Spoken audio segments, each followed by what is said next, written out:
Well, good evening, ladies and gentlemen, and welcome to this edition of Seeing Beyond and Through with Monty. Unless you have been living under a rock.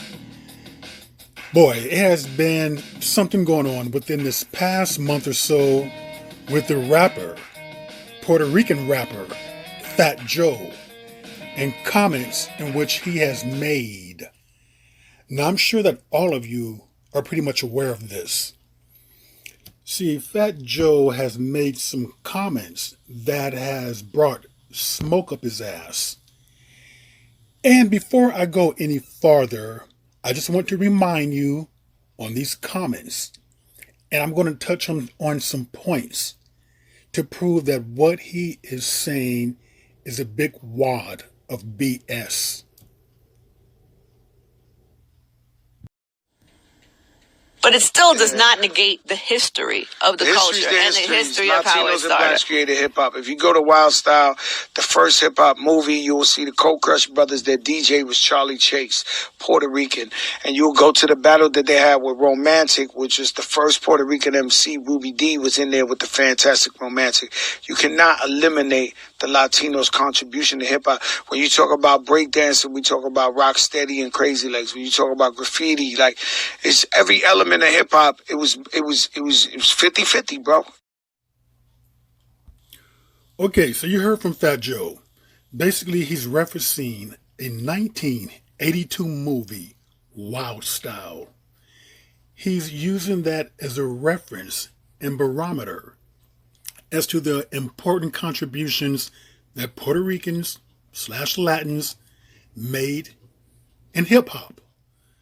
The problem with that is that by 1982, hip-hop, everything, the elements, the 5 so-called elements of hip-hop, the DJing, the MCing, the knowledge, the graffiti, the rapping, they were all underway. You know, there's not one contribution or anything that is original that Puerto Ricans would have brought to the front. Everything was already well underway by then. 1982 is when pretty much blacks stopped doing the breakdancing. They stopped actually doing that in the 1978-79, when pretty much the Puerto Ricans took it over from them because they were tired of it. It was old to them. But Joe is referencing a 1982 movie? That shows me right then and there that you really lack the history, big time. And by the way, he mentioned a DJ Chase in this particular movie. And what he said about a DJ, Charlie Chase, he says that he was one of the first. And Joe, remember, said that Latinos and blacks, it was 50-50.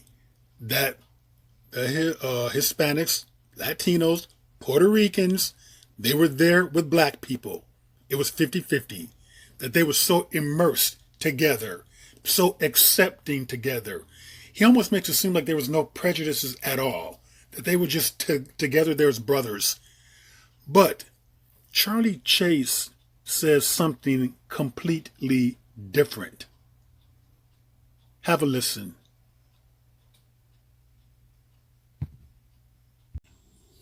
Also, sometimes I bring my sit out into the park. People they would criticize me, Latinos especially. Like they would tell me, "What are you doing playing that Jungle Bunny music?" You know, like they were really opposed to me doing this. You know, because they said, "You're Latino, you know, do what you're supposed to do." And I was like, "Supposed to do?" You know what I mean? I didn't know I was supposed to do anything. But I was getting a lot of flack from Latinos for doing what I was doing. But I ignored it, you know.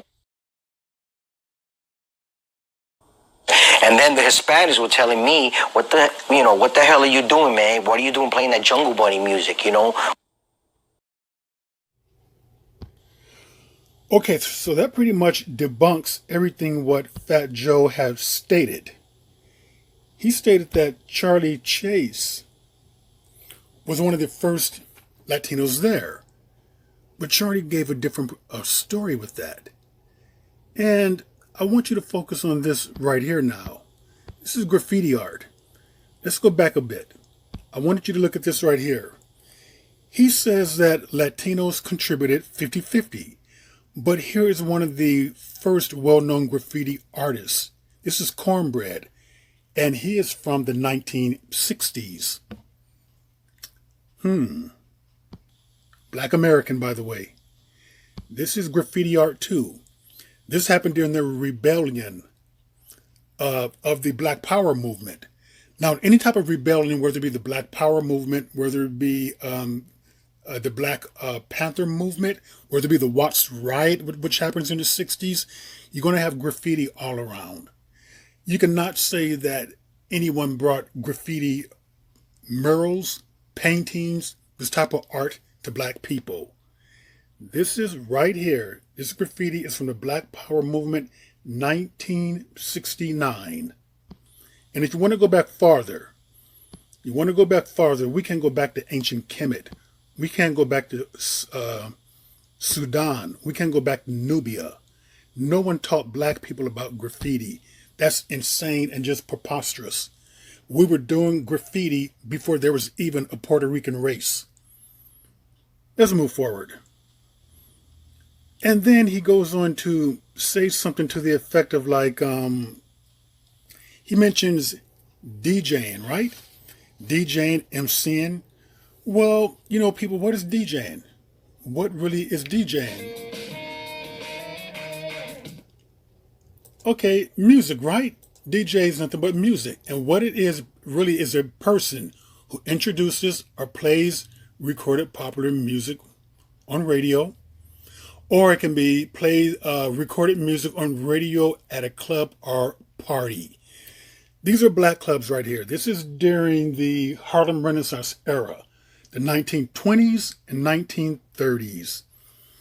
During these eras right here, I want to point out something though. We had people, actually I'm getting a bit ahead of myself right then and there, but let me go back just a tiny bit, okay? Bear with me here. During this particular era right here, before I get back into the DJing and things like that, I want to go back into what they were doing in these clubs right here. And what they were doing in these clubs right here and before these clubs right here is something that Fat Joe claims that Latinos and blacks had a hand with that 50-50. And I'm going to prove to you that is a bold-faced lie, because I'm going to show you black people breakdancing in the 1890s, the 1930s, the 1940s, and the 1950s. Yes, they were doing them in these clubs right here. Not the one in the 1890s, though. But you would clearly see that there was no Latinos, Hispanics, Puerto Ricans around. Now, Fat Joe just made a claim that it was 50-50, that somehow they brought it or introduced it or helped us with it, which is a bold-faced lie, but I'll let you look for yourself.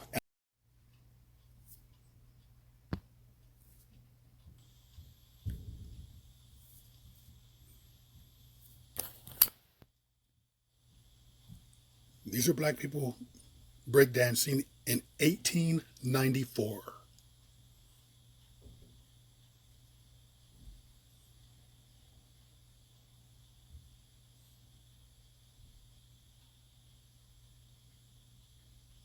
See the roll on the back?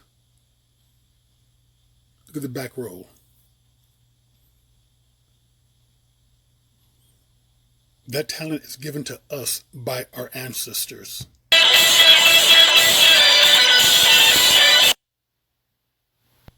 Watch it again.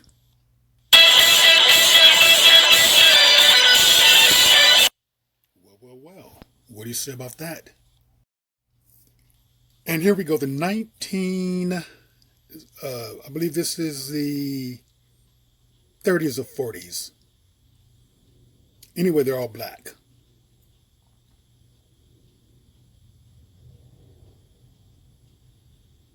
Here we go with the flipping and the splits.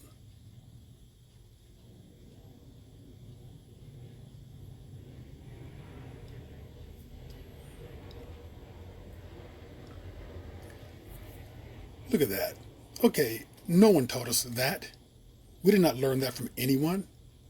Show me any Puerto Rican, any Hispanic who's doing that in 1894, 1930s, 1940s, 1950s. You won't find it anywhere. That's preposterous for Fat Joe and others who want to believe that claim that somehow that it was 50-50. This was not no 50-50 thing. This was 100% black people, black Americans who introduced this.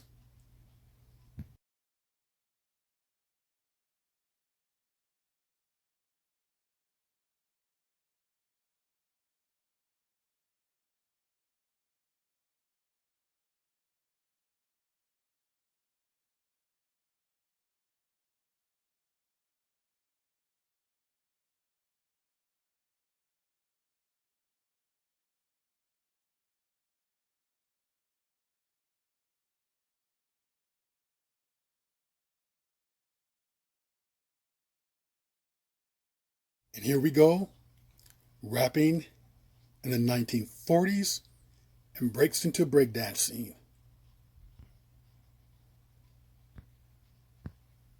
We start jumping at the Jubilee. Lay your guy with the low cut back, we gon' fall in shit attack. I want you glamorous as you can be. We start jumping at the Jubilee. When the dance begins, we'll take a spot right near the band. Get out, kick some other way, just digging the beat of the drum band. Come on, baby, follow me. Let's give them cats something to see. We'll be happy as we can be. We start jumping at the Jubilee.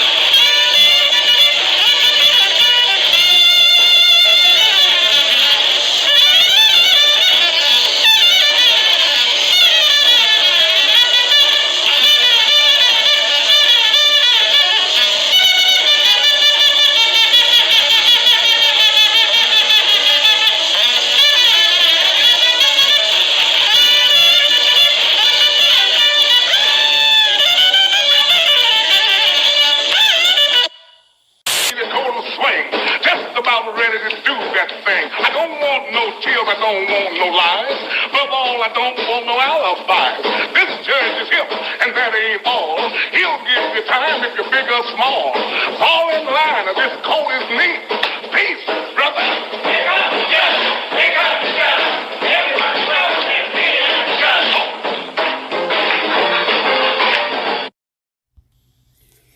Okay, so one of the people that Fat Joe cites in the movie Wild Style, Crazy Legs, told you that he started dancing, you heard that, in the 1970s. Legs, when did you first start dancing? Started dancing in 1977. I went to a jam on Crotona Avenue in the Bronx. People, we were doing the dancing in 1894, 1930s, 1920s, shit, 40s, 50s, way before Crazy Legs probably was even born. So what is Fat Joe talking about? Fat Joe does not even know what he's talking about. It just seems to me that he made the biggest mistake by coming up against black people at this particular time. See, I mean, keep one thing in mind. We're just a few years removed from Black Lives Matter. So that fighting spirit and energy is still there. And I will say one thing is that we got on code for this. And we need to get on code for other things. And we need to be very careful about who we allow into our family. Not all these people have good intentions. A lot of times they're tolerating us and accepting us because they are getting a paycheck. This was a blatant attempt, I believe, to hijack a culture. Some may say he's foolish and ignorant. If that's really the case, people, then he would come back and say, you know what? I made a big mistake. He can do that if it was a mistake. But it seems to me that he's all caught up on pride and ego at the moment. And pride and ego, we know, is a devil's feelings and emotions. And by the way, all this talk about they were there with us, like what he wants to claim, you were there with us, okay? So Puerto Ricans have been here since the 1890s after the Puerto Rican-American, the war. So if you were here with us like you're claiming, I'm talking about side by side with black people wouldn't you have played a role in inventing, let's just say, rock and roll? Wouldn't you have played a role in inventing country music, bluegrass, soul, R&B? But you didn't. You didn't play a role in inventing that or helping us even co-create it, as you want to say. But subtly and dramatically, you helped us to co-create hip-hop. Now make that make sense. That doesn't make any sense at all. And hip-hop, by and large, is about culture. It's about a culture. Whose culture is it? We're celebrating our own culture. We're not going to celebrate or immerse ourselves into Puerto Rican culture. If they were so immersed in it like they claim, 50-50, then wouldn't hip-hop be full of like Spanish lingo, Spanish language, Spanish slang? It's not, because it's not immersed into their culture.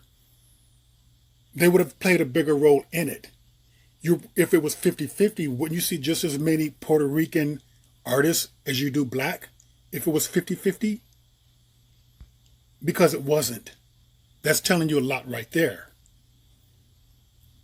So what Joe is up to and why he said this is yet to be seen. We'll have to see what he says at the BET Awards, which I find that to be very strange. I do not know what's going on there with that. But we'll just have to wait and see with that.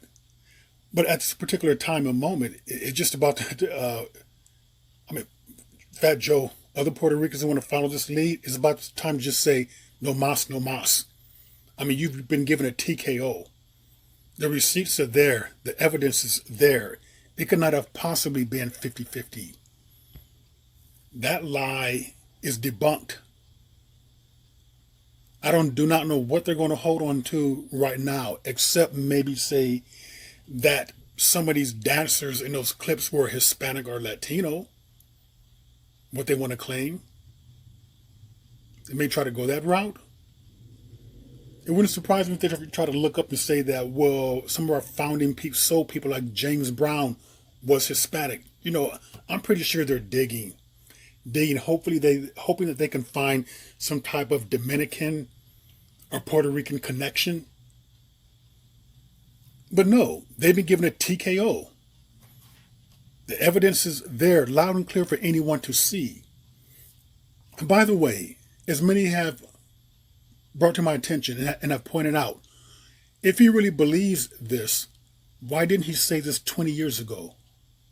Why didn't he say this 15 years ago? Why wasn't it 10 years ago? Why say it right now? That's very odd to me.